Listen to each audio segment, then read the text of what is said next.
Assalamualaikum. Cuaca panas sekali di Bandung yang biasanya adem ayem. Udah beberapa waktu ini gerah sekali, gerah. Ngomong apa ya? Pengen bahas teknik, tapi bukan teknik sih. Lebih ke biasanya para pemanah tradisional itu dapat teknik dari mana. Kemudian ya dua teknik yang menurut saya tidak baik untuk dipakai. Ya. Oke, pertama, sambil megang busur ya. Saya suka sekali busur ini. Busurnya Mas Heruto. Serian Long keluaran pertama. Oke, ini gimmick aja, megangnya gimmick aja. Untuk teknik, biasanya kalau pemanah pemula bisa mendapatkan teknik dari beberapa cara. Pertama dari coach ya, dari coach. Begitu masuk klub, terutama yang pelajar biasanya ya, terutama yang pelajar masuk klub, ketemu coach, diajari teknik sama coachnya. Kalau coachnya suka teknik A, diajarin teknik A, suka teknik B, diajari teknik B, ya istilahnya turun-temurun lah. Bukan turun-temurun sih, istilahnya ya dari coach langsung. Ada juga pemanah yang dia dapat teknik itu dari online ya, online, kebetulan dia nggak bisa akses klub atau gimana, dia belajar online. Atau dia memang suka belajar online gitu, belajar sendiri tapi dari online. Pada dasarnya nggak ada masalah. Nah, beberapa teknik panahan tradisional ya, panahan tradisional terutama Asiatic recurve gini, apalagi yang pakai thumb draw, pakai tarik jempol. Umumnya, koreksi kalau saya salah. Umumnya tarikan jempol itu panjang.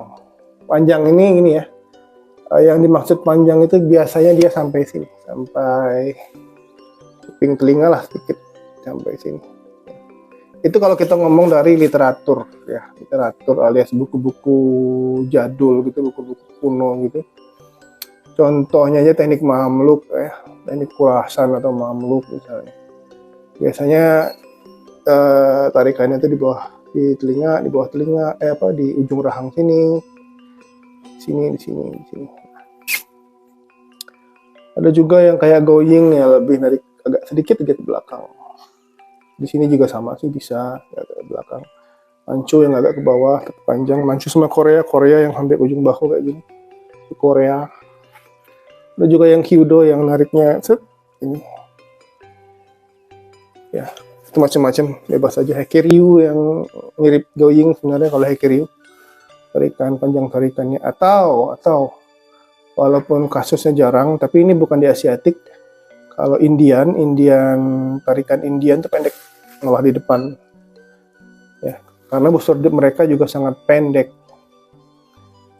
Kalau ELB ya, ELB yang saya nggak tahu ELB ini turun-temurun atau enggak ya. ELB Sport, ya, English Longbow, busur Inggris. Kita anggap tarikan busur Inggris atau busur Eropa gitu. Kalau busur sport itu biasanya tarikannya mirip dengan tarikan modern, panahan modern Olimpik sekarang. Sini ya, nggak pernah segini, biasanya nggak pernah sampai telinga, nggak pernah. Untuk yang 3 jari di finger gitu. Tapi ada ELB yang tarikannya itu panjang sampai telinga, bisa dicek lah di video ya, di YouTube gitu. Kayak Joe Gibbs atau Max Stratton, tarikannya panjang, lumayan panjang. Saya nggak tahu apakah itu orisinil ancient teknik zaman dulu atau teknik yang ditemukan sekarang. Jujur saya kurang tahu. Belum pernah baca literatur untuk English Longbow secara langsung, hanya melihat dari video-video saja YouTube gitu. Kemudian Nah, ada juga yang tarikan jempol, tapi sepertinya terpengaruh oleh tarikan modern ya, dan memang ada pemanah tradisional yang awalnya itu dari panahan modern atau dari berbow misalnya, dari berbow gitu kan, yang tarikannya memang pendek, sini sini sini. Nah, dia ganti three fingernya jadi tarikan jempol. Ini ada yang segini, ada yang segini, ada yang segini, maksimal segini. Gitu. Itu biasanya dipengaruhi oleh tarikan modern. Koreksi kalau saya salah, sebab belum pernah saya menemukan tarikan Asiatik yang kurang dari ini, kurang dari bawah telinga lah minimal. Ada yang ke atas, ya. Ada juga yang ke atas, tapi tetap segaris telinga ini. Biasanya gitu. Nggak ada masalah sih.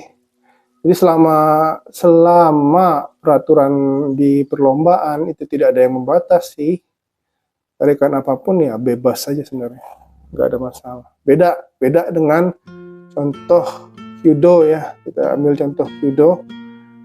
Kyudo itu tarikannya, Kyudo modern itu tarikannya khas, tradisional tapi modern. Tarikannya panjang khas segini lah, jauh gitu ya. Jadi orang tinggi kayak saya yang 80 ke atas kadang agak sulit mencari anak panah yang cocok untuk tarikan Kyudo ya. Ya walaupun saya belum pernah nyoba langsung, tapi pernah lah nyoba sekali-sekali busur Yumi ke Kang Numair pernah.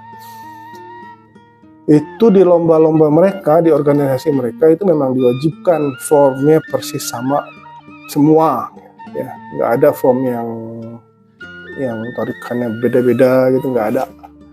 Jadi Kyudo kalau organisasinya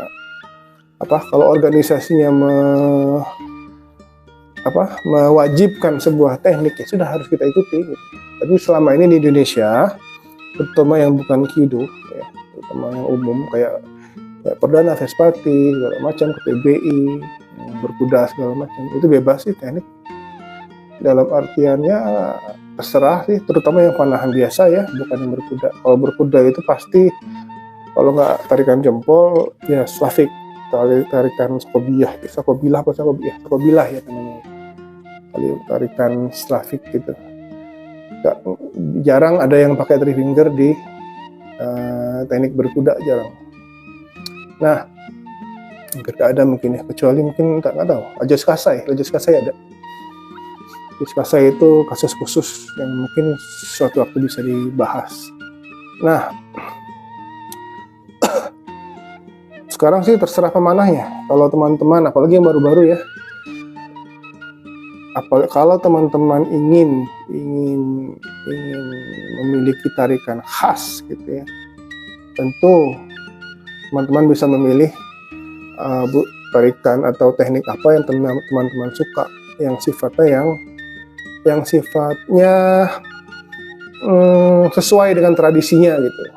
Jadi kayak misal teman-teman suka teknik Korea ya, yang biasanya lapangannya itu 145 meter, ya sudah coba tarik panjang kayak gitu, panjang kayak tarikan Korea segini, kurang lebih ya. Untuk tinggi badan 160 mungkin dapat itu di 31 segitu, 31 inci. Kalau saya pakai tarikan segitu itu 34, susah sekali nyari aronya. Jadi, nah kalau teman-teman adalah pemanah yang tidak terikat pada aliran tertentu, itu lebih bebas lagi ya. Lagi-lagi selama organisasi membolehkan, penyelenggara lomba sebenarnya. Selama penyelenggara lomba membolehkan ya silahkan. Jadi saya pernah lihat pemanah Tamdraw ya, cuma segini tarikannya, cuma segini ya. Tidak ada di literatur, tapi tidak masalah. Kalau ada kasih tahu saya mah orangnya gampang, kalau dikoreksi mah gampang. Kalau ada bukti sudah, saya akan ikuti bukti terbaru. Nah, selain masalah teknik seperti tadi, memilih teknik, ada 2 teknik yang saya sarankan ya tidak dilakukan, dan biasanya memang dilakukan oleh pemula, tapi ada juga non pemula yang melakukan ini. Yang pertama adalah teknik bahu gunung. Bahu gunung itu ya, jadi kalau kita megang busur, gini.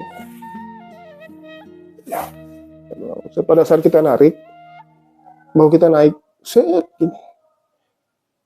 Kalau yang pertama kali belajar memanah, pasti sering kayak gitu. Ya, sering sekali kayak gitu. Naik seperti itu. Dah jangan aja lah, udah. Karena apanya ya, itu bikin cedera bahu aja. Yang bisa langsung, bisa jangka panjang, bisa jangka pendek, cedera bahu aja itu. Kalau teknik kita benar ya, tarikan kita benar, tarikan kita normal ya.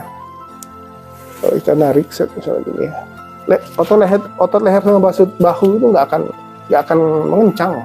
Bahu ya, bahu atas ya, itu nggak akan mengencang, apalagi leher. Jadi kalau ada yang melakukan tarikan tertentu terus dia sakit leher ya, tegang lehernya, itu pasti salah, salah aja, ngaco, ngawur. Jadi kalau misalnya ada yang sampai gini, ketarik lehernya ke atas, bahunya ke atas, nggak tahu. Kalau ada kayak gitu, udah itu salah aja. Jadi otot leher atas itu nggak akan terpengaruh dengan tarikan kita. Mau teknik apapun yang bagus, mau lurus, mau chicken wing gini ya nggak masalah, asal kuat. Mau ke atas, mau lurus, ini leher nggak akan sakit. Leher tuh nggak akan sakit, nggak pernah sakit. Leher tuh hanya akan sakit kalau teknik tarikannya salah. Satu, dua, yang kita tarik terlalu berat sehingga kita itu struggle gitu. Itu pernah ada teman saya yang mencoba narik 100 lbs ya, 100 lbs, ininya kena 2 bulan nggak bisa panahan. Di sini daerah sini, sebulan 2 bulan dia harus spray panahan. Ya. Nah, ini kedua yang saya sarankan jangan pernah dilakukan adalah yang disebut teknik menarik ke langit atau sky draw. Sky draw itu ya, pada saat kita narik ya, anggap target lurus di sana ya, sejajar tinggi badan kita gitu ya. Nah, pada saat kita nariknya dari atas gini, baru ke bawah, set, tarik ke atas, baru ke bawah. Itu dari sisi pemakaian otot sebenarnya enak gitu, Cuman masalahnya dia berbahaya. Kalau yang bahu gunung tadi berbahaya buat diri kita sendiri, yang tarik atas ini, tarik sky draw ini, tarikan langit ini berbahaya untuk orang lain ya. Bahayanya adalah resiko pada saat kita tarik lepas sengaja, dengan tentu tidak sengaja lepas, entah kita capek, entah ini licin, entah celaka atau apapun lah. Pada saat ini lepas, arrow akan terbang ke atas melewati target, umumnya gitu.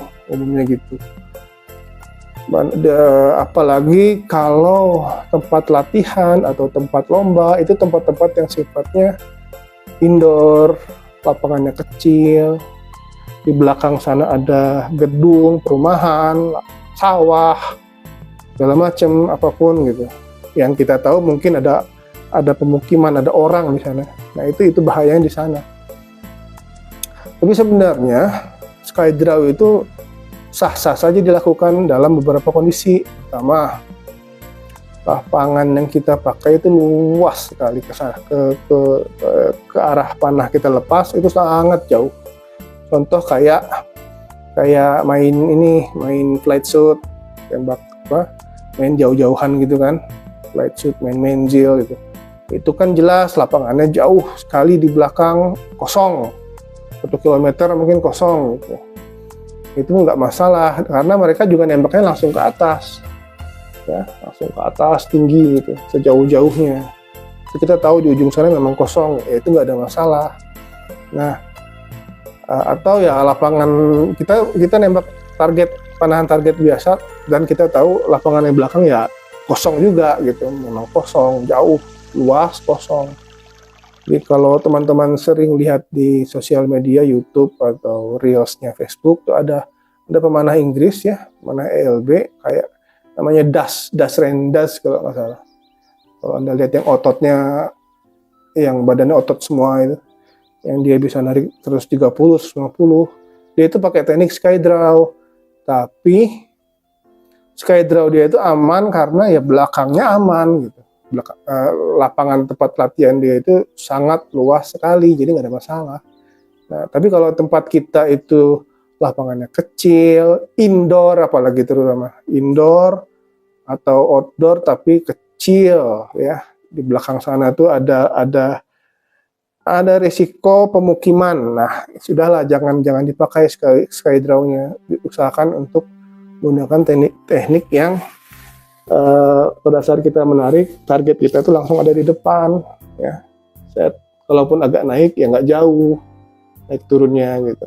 Jangan kayak gini terus diturunin. Itu bahaya dari sisi kalau lapangannya seperti tadi ada pemukiman segala macam. Walaupun off the record adalah kejadian di mana hal-hal begitu membuat klub-klub panahan menjadi ini tanda kutip tidak disukai masyarakat sekitarnya jadinya, karena arwahnya SAR ya, arwahnya SAR segala macam, itu yang bahaya. Kalau kena orang ya minimal masuk UGD, minimal masuk UGD, pasti masuk UGD. Jadi kita hindari hal-hal semacam itu. Oke? Itu aja, panas banget. Ya Allah, panas sekali. Ya Allah. Cepatlah turun hujan ya. Tapi musim turun hujannya jangan banjir tapi. Oke, terima kasih. Assalamualaikum warahmatullahi wabarakatuh.